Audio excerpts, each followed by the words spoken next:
हरिओम प्रिय दर्शकों, यदि आपकी तुला राशि या तुला लग्न है तो इस वीडियो को पूरी ध्यान से देखिएगा, समझिएगा। इस वीडियो में हम समझने वाले हैं कि 10, 11, 12, 13 और 14 ये जो 4 से 5 दिन का समय है ये हमारे लिए कैसा रहेगा चंद्रमा के अनुसार। हम बात करेंगे चंद्रमा की, परंतु चंद्रमा को ये मत समझिए कि चंद्रमा तो 1.25 दिन में परिवर्तन करते रहते हैं, क्या कुछ प्रभाव तो नहीं दिखेगा। बिल्कुल, ये प्रभाव चंद्रमा का बहुत गहरा होता है। कोई भी ग्रह हो, कितने भी समय के लिए किसी भी राशि नक्षत्र या कैसी भी स्थिति में हो, अपना वो प्रभाव उतने समय में देता है। इसलिए आपने सुना होगा ना, छोटा मत समझो, है ना, तो छोटा नहीं समझना चाहिए। अब चंद्रमा की स्थिति को समझा जाए तो 9 तारीख यानी कि आज ही, आप 9 तारीख को या कब देख रहे हैं, तो 9 तारीख की रात्रि में चंद्रमा का परिवर्तन होगा। इसीलिए मैंने 10 तारीख ली है, क्योंकि रात्रि में तो बहुत कम काम होता है। तो यदि आपका रात में काम है तो आप रात से ही समझ लीजिए। और 13 तारीख की रात्रि यानी कि 14 तारीख की सुबह 3:30 बजे, 14 तारीख को सुबह 3:30 बजे, तो आप 4 बजे पकड़ के चलिए, क्योंकि हर एक प्रदेश में समय का थोड़ा सा 10-5 मिनट से आधा घंटे तक अलग होता है। सूर्योदय हर एक प्रदेश में अलग अलग होता रहता है। देशों में तो बहुत बड़ा डिफरेंस भी होता है, कई जगह तो 12-12 घंटे का डिफरेंस होता है। तो आप इस हिसाब से समझ लीजिएगा। अब इसमें समझना क्या है, समझना ये है कि 9 तारीख की रात्रि में चंद्रमा का परिवर्तन होने वाला है वृश्चिक राशि पर। ये मंगल की राशि है। और फिर 11 तारीख को कहाँ पर होगा, धनु पर। तो हम वृश्चिक और धनु दोनों को समझेंगे। यानी कि तुला वालों के लिए जब वृश्चिक और धनु में चंद्रमा गोचर करेंगे तो क्या प्रभाव होगा, ये समझेंगे। ये नहीं समझिएगा कि भाई तुला राशि हमारी है तो वृश्चिक धनु क्यों समझा रहे। यहाँ पर तुला राशि में यानी कि आपकी राशि में कोई ग्रह नहीं है, फिर वृश्चिक में भी कोई ग्रह नहीं है, और धनु में भी कोई ग्रह नहीं है, मकर में भी कोई ग्रह नहीं है। तो चंद्रमा जब वृश्चिक और धनु में होंगे उस समय किमद्रुम योग का निर्माण हो जाएगा, है ना। तो किमद्रुम योग चंद्रमा के दुर्योगों में सबसे बड़े योगों में से एक है। ये योग को कहा जाता है यहाँ तक कि ये योग करोड़पति को रोडपति बनाता है। परंतु सबसे पहले मैं बता दूं कि ज्योतिष मात्र एक ही काम करता है, दिखाना कि भैया आगे गड्ढा है, सीधा मत जाना, थोड़ा इधर से घूम के चले जाओ, गड्ढे में मत गिरना। तो ये है ज्योतिष का काम। इसका मतलब ये नहीं कि भैया हम गिरेंगे, गड्ढा है तो बच भी तो सकते ना, साइड से चले जाए तो बच सकते हैं। इसका भी हम उपाय जानेंगे कैसे बचेंगे। तो ये जो किमद्रुम योग बनने जा रहा है तो इसका प्रभाव क्या मिलेगा, और कुछ प्लस पॉइंट भी है। प्लस पॉइंट ये है कि जब वृश्चिक राशि में चंद्रमा किमद्रुम योग से ग्रसित होंगे तो यहाँ पर देवगुरु बृहस्पति जैसे ग्रह की दृष्टि है, और फिर जब धनु में जाएंगे तब मंगल की दृष्टि है, जो कि मंगल की दृष्टि उतनी श्रेष्ठ नहीं रहेगी क्योंकि खुद मंगल ही पीड़ित है, पर देवगुरु बृहस्पति की दृष्टि बहुत कुछ लाभ दे सकती है। एक चीज ये समझ लें पहले, क्योंकि अब जैसे हमने तुला की बात की है ना, चाहे आपकी राशि हो या लग्न हो, तो कई करोड़ लोग होंगे तुला के, तो सबके ऊपर इसका प्रभाव नहीं दिखेगा। किसके ऊपर ज्यादा दिखेगा, किसके ऊपर कम दिखेगा, ये समझ लेते हैं, फिर फलादेश समझते हैं। जिनकी जन्म कुंडली में, पर्सनल जन्म कुंडली जो आपकी है, उसमें किमद्रुम योग, ग्रहण योग, विष योग, ऐसे जो चंद्रमा किसी भी तरह पक्ष वजन से हो, पापकर्तर योग में हो या अन्य स्थितियों में पीड़ित है चंद्रमा, जैसे महादशा चंद्रमा की है, अंतरदशा में शनि राहु जैसे अन्य ग्रह आ जाए, या तो अंतरदशा में चंद्रमा हो, राहु शनि जैसे अन्य ग्रह की महादशा हो, तो चंद्रमा किसी भी तरह यदि आपकी जन्म कुंडली में पीड़ित अवस्था में है तो फिर ये जो हम समझने जा रहे हैं इसका बुरा प्रभाव आपके ऊपर ज्यादा हो सकता है। परंतु यदि चंद्रमा बहुत मजबूत अवस्था में है, और जैसे हमने बात की कि देवगुरु बृहस्पति की दृष्टि है, तो यदि आपकी जन्म कुंडली में भी देवगुरु बृहस्पति की दृष्टि चंद्रमा के ऊपर है तो संभावनाएं हैं कि इसका बुरा प्रभाव कम मिले आपको। अब समझते हैं कि प्रभाव क्या मिलेगा।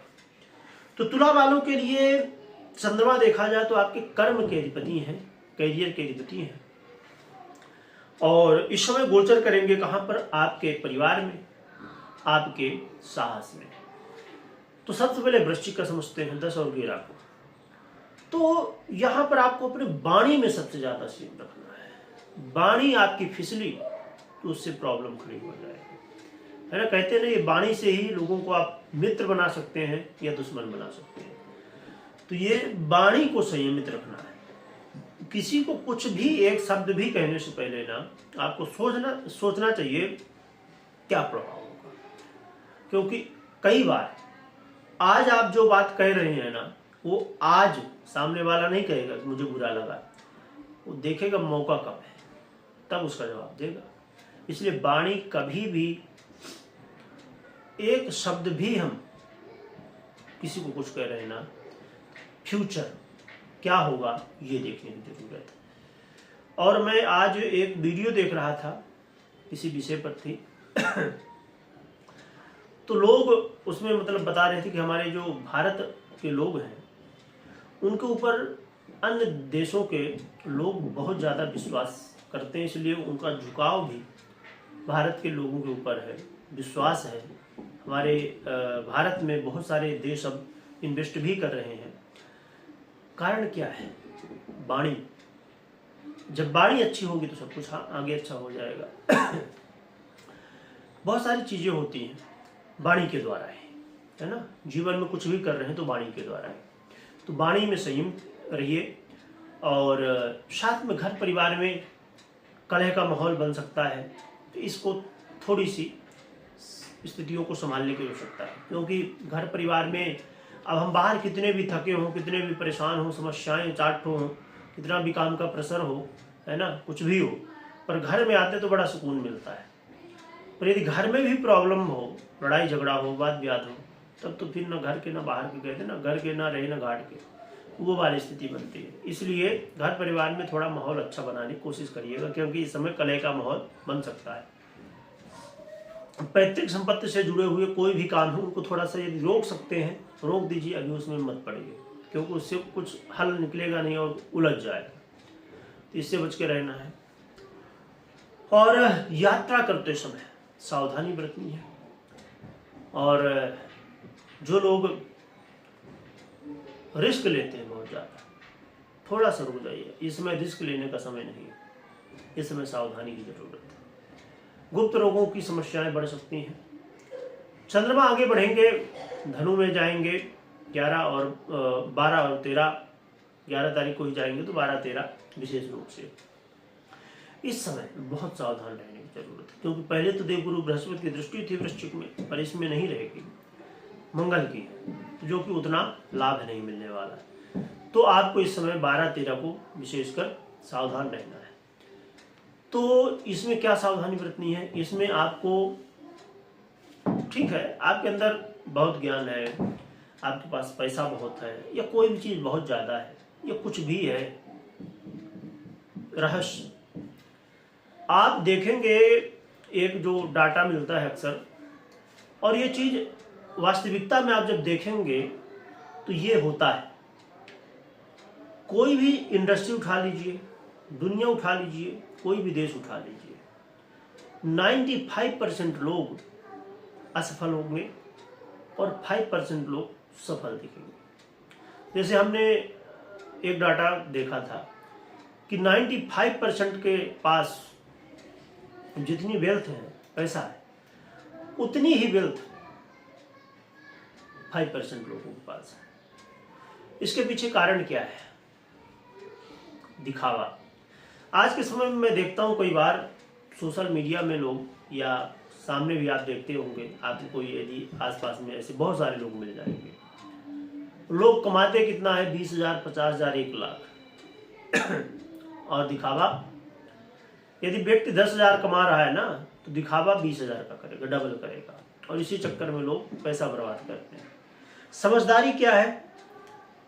अब मैं ये ग्रहों से थोड़ा हट के बता रहा हूँ, पर बता क्यों रहा हूँ? यही कि इसमें ये स्थिति बनेगी, इसलिए इस चीज को समझिएगा कि आप यदि 10,000 कमाते हैं ना, तो आपको 5,000 बचाना है और उस 5,000 को ऐसी जगह में लगाना है जहां पर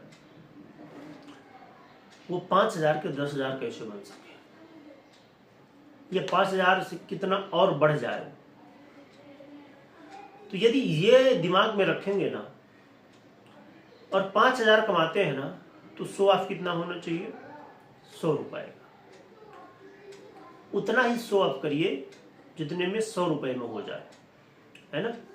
आप लाख रुपए कमाते हैं तो 100 ऑफ कितने का होना चाहिए, 1,000 रुपए का। ये चीज जिस दिन आपके दिमाग में बैठ जाएगी, उस दिन से पैसे का रोना बंद हो जाएगा। ये चीज जो अभी मैंने कहा, ये उदाहरण दिया, ये इस समय होने वाला है। आप स्वाप बहुत करेंगे, दिखावा बहुत करेंगे और इसके चक्कर में आपके पैसे बर्बाद होंगे। कर्म नहीं करेंगे तो इस समय कुछ मिलेगा नहीं। कर्म करने की बहुत आवश्यकता है, जल्दबाजी करने की आवश्यकता नहीं, किसी को दिखाने की आवश्यकता नहीं है।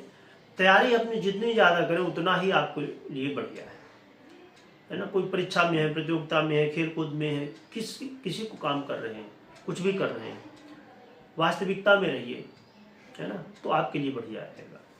तो ये कुछ स्थितियां हैं जो कि बनने वाली हैं, तो आपको ये ध्यान रखना है। अब हम उपाय की बात कर लें, तो उपाय के रूप में भोलेनाथ की आराधना करिए। चंद्रमा से संबंधित कोई भी पीड़ा हो, आपकी जन्म कुंडली में भी कोई समस्या हो, भोलेनाथ की आराधना सबसे बढ़िया है, सबसे सरल है ना। भोलेनाथ नाम ही है, भोलेनाथ बड़ी सरलता से प्रसन्न होते हैं। तो भोलेनाथ की आराधना करिए। ओम नमः शिवाय कमेंट में लिखिएगा, लिखने के साथ खूब जप करिएगा। वीडियो देखने के लिए बहुत बहुत धन्यवाद।